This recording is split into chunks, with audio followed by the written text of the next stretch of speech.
One weekend, Glenn and I had promised to have lunch together today, so I woke up early to make our lunches.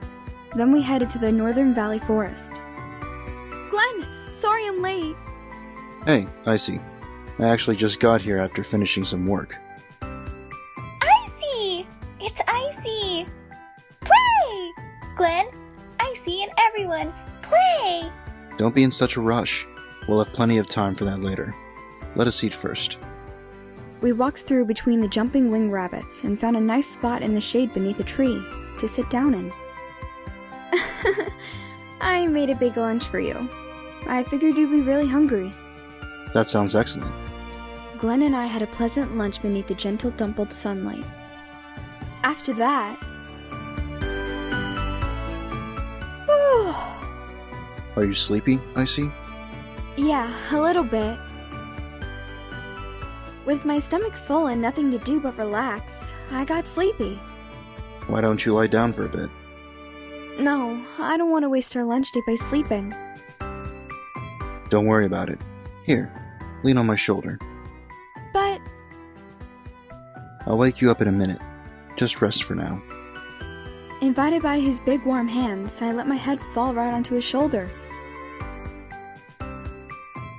The warmth of his body lured me into a deep, pleasant sleep.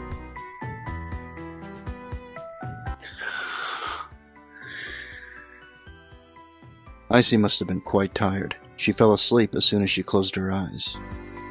I couldn't help but smile as I watched her. How adorable. I said that to no one in particular when... What are you doing here? I looked up to the sound of a familiar voice, only to find Vincent standing before me. It's just as you see. Right. So your adorable little princess fell asleep on your date. The way you're sitting there, how should I put it, makes you two look so in love. You don't have to beat around the bush. Well, don't get all embarrassed now. It is strange, though. Strange? You and Icy. To be honest, I was surprised when you two got together, but it looks like you make a pretty good couple. You think so? I do. That must be all thanks to Icy. Why only her? Instead of answering him, I simply looked down at Icy.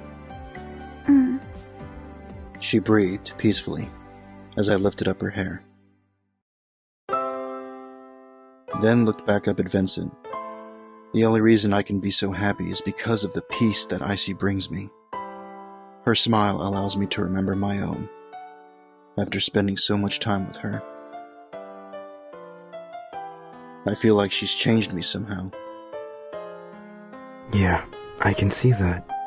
I've known you for a long time, but the only time I've ever seen you so relaxed is in front of her.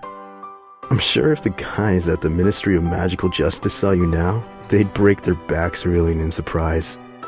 You look like a sleeping princess and her prince.